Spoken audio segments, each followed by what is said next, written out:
Salut la famille. Alors j'espère que vous allez bien aujourd'hui. Nous revoilà encore pour une nouvelle vidéo. Alors avant de débuter cette vidéo, je tiens à lever mon verre à toutes ces personnes-là qui se reconnaîtront tout au long de la vidéo, mais qui essaieront de se convaincre qu'ils ne sont pas concernés. C'est vous les meilleurs. Si tu es nouveau sur ma chaîne, alors je t'invite à t'abonner, activer la cloche de notification pour des nouvelles vidéos, à liker la vidéo et à la partager avec tes proches. Allez.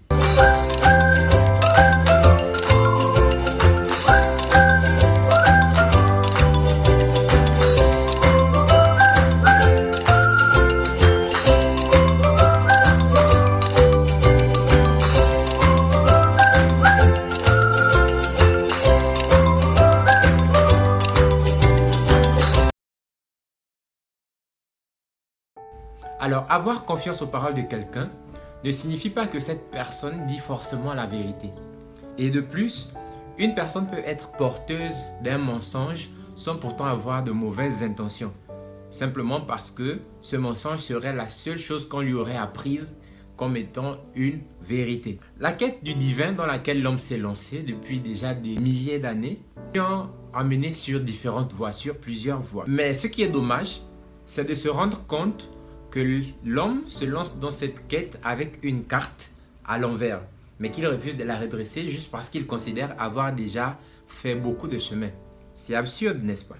Chaque croyant est convaincu qu'il est dans la vérité et que toute autre personne qui n'adhère pas à cette vérité à laquelle il croit, toutes ces personnes sont dans l'erreur.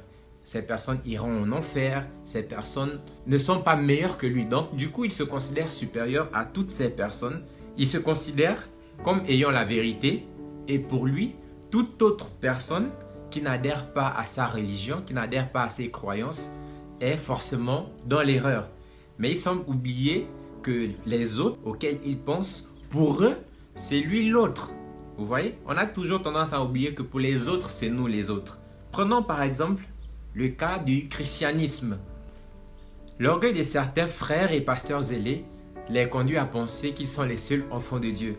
Et ils font de leur espérance le but même de la vie et ils font adhérer les éternels chercheurs de Dieu. Ces prédicateurs n'apprennent pas aux gens comment trouver Dieu, mais plutôt comment chercher Dieu. Donc ils apprennent aux gens à chercher Dieu de la manière qu'ils considèrent comme étant la meilleure. Donc de leur manière à eux. Ils deviennent alors des manipulateurs, des contrôleurs de votre vie. Ils vous disent comment penser, comment réfléchir, comment croire, vous voyez? Lorsqu'un pasteur, un frère, une sœur qui vous encadre arrive à vous dire une parole du genre « N'écoute pas tel ou tel frère parce qu'il n'est pas inspiré de Dieu.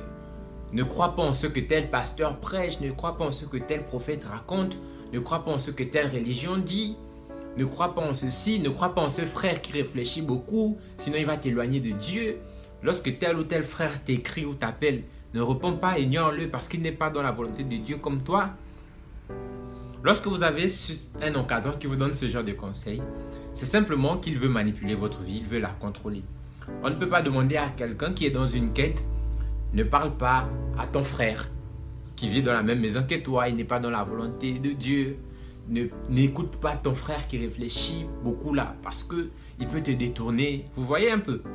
Ce n'est pas comme ça qu'on enseigne une personne qui veut grandir. Mais plutôt, on lui présente le monde. On ne cache pas le monde à quelqu'un. On lui présente le monde et on lui demande de faire attention à certaines choses qu'il va voir, qu'il va entendre ou qu'il va écouter. Beaucoup de ces pasteurs qui vous manipulent, beaucoup de ces pasteurs, prédicateurs ou frères qui vous manipulent, lorsque vous leur apportez un message que vous avez entendu, il vous dit directement « Oh, c'est qui? Ah, lui là, non. Si c'est lui là, n'écoute même pas. » Du coup, eux, ils ne vous disent pas, ils ne vous conseillent pas sur les messages que vous écoutez, mais plutôt sur les personnes que vous devez écouter. On vous dit « Non, lui là, non. Peu importe ce qu'il t'a dit, ne crois pas à ça. Peu importe ce qu'il pourrait te dire, n'écoute pas. » Ces encadreurs que vous avez, pasteurs, frères ou peu importe qu'ils sont pour vous, il vous amène à vous couper de toute personne qui pourrait vous permettre de réfléchir parce que ces personnes-là pourraient vous faire réaliser que vous êtes dans une mauvaise voie et cela ne serait pas bénéfique pour l'assemblée dans laquelle vous vous trouvez. Par exemple, ok, Une personne qui veut vous voir connaître la vérité, une personne qui veut vous aider à connaître la vérité, vous donnera plutôt des conseils différents. Par exemple, faites attention à ce que vous écoutez et analysez parfaitement vos messages avant d'y croire. Analysez ce que vous écoutez avant de croire en cela. Parce que Dieu parle par qui il veut. Le diable parle par qui il peut. D'accord? Donc, il n'y a pas de catégorie de personnes qui sont destinées à parler à Dieu et puis Dieu ne parle qu'aux gens de votre assemblée, les gens de l'extérieur, ils sont inspirés par Satan. Ne croyez pas à ces bêtises-là. Dieu parle par qui il veut. Le diable parle par qui il peut. Comprenez bien ça. Donc, une personne qui veut vous voir connaître la vérité vous dira plutôt faites attention à ce que vous écoutez et analysez parfaitement les messages que vous entendez avant d'y croire. Et elle ne vous dira pas ne marche plus avec ton frère là parce qu'il n'est pas dans la même communion que toi, dans la même confession de foi.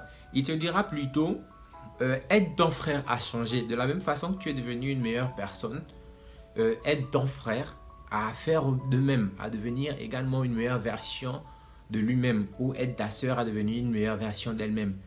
Mais il ne sera pas là à critiquer ta sœur, que regarde ta sœur mène une mauvaise vie, il ne faut pas t'approcher d'elle, sinon elle va te contaminer, non. Lorsqu'on prétend être supérieur à l'autre, on n'a pas peur de marcher avec quelqu'un. Ok? On marche avec quelqu'un parce qu'on sait qu'on peut impacter la personne positivement. D'accord? Certains de ces encadreurs qui essaient de se démarquer, ils ajoutent souvent certaines suggestions à votre subconscient. Par exemple, vous écoutez un message et il vient vous dire ouais, le message, en fait, vous appréciez un message qui vient de quelqu'un qui n'est pas de la même communion que vous, de la même croyance religieuse que vous, ou qui n'est pas de la même assemblée que vous. Et votre encadreur, votre prédicateur, votre pasteur, votre père spirituel, peu importe, il va vous donner des suggestions du genre, bon, chacun est libre de penser ce qu'il veut, vous voyez, chacun est libre de comprendre la parole à sa façon, mais pour moi, vous voyez, il ajoute quelque chose. Ils vous diront, pour moi, ce type de pensée n'est pas inspiré de Dieu. Parce que les Écritures disent, vous voyez, il met une suggestion qui vous poussera forcément à adhérer à ce qu'il dit. Donc, une sorte de manipulation. D'accord, parce que lui, il considère que ce qu'il croit, ce en quoi il croit, c'est la vérité. Donc, si le message avec lequel vous venez est différent de ce qu'il prêche, il y aura une suggestion qu'il va ajouter. Mais pour moi, ce type de pensée n'est pas inspiré de Dieu. Donc, comme si c'était lui le conseiller spécial de Dieu. Il sait ce que Dieu pense, il sait ce que Dieu prévoit de faire demain. Du genre, il dit l'ensemble, quoi.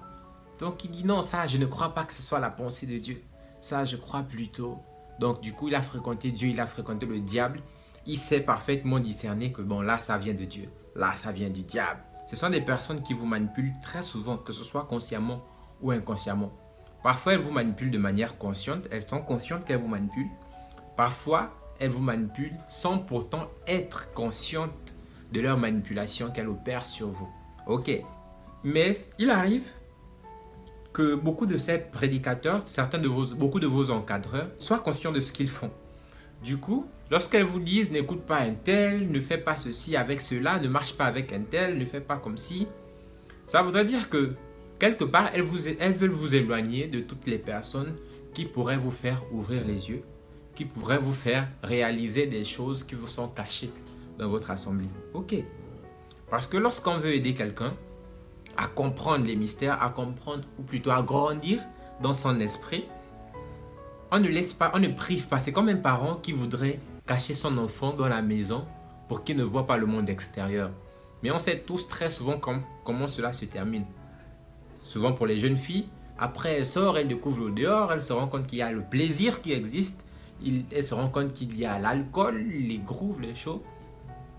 On ne lui a pas présenté ça comme étant quelque chose qu'elle devrait savoir anticiper, mais plutôt comme quelque chose qui n'existe pas, qui n'est pas censé exister.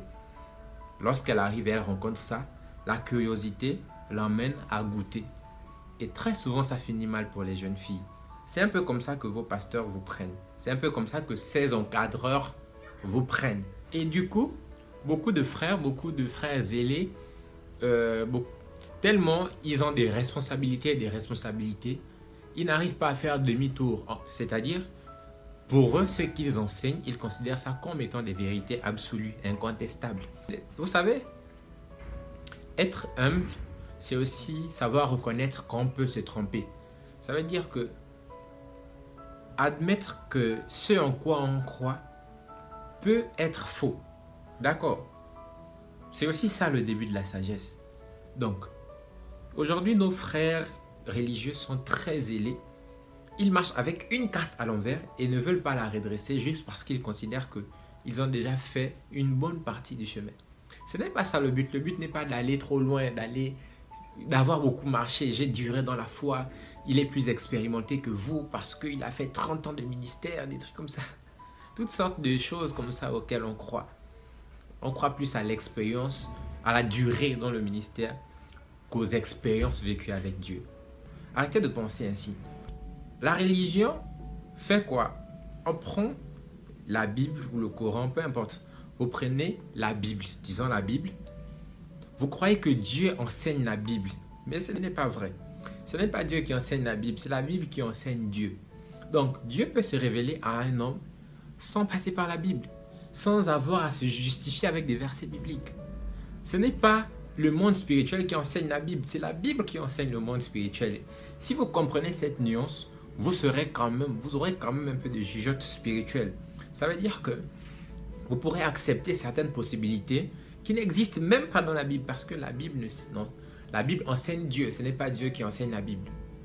Ok, je sais qu'il y a beaucoup qui ne comprennent pas cette nuance-là. Ce n'est pas Dieu qui enseigne la Bible, c'est la Bible qui enseigne Dieu. Je vous invite à méditer sur cette phrase-là. Donc,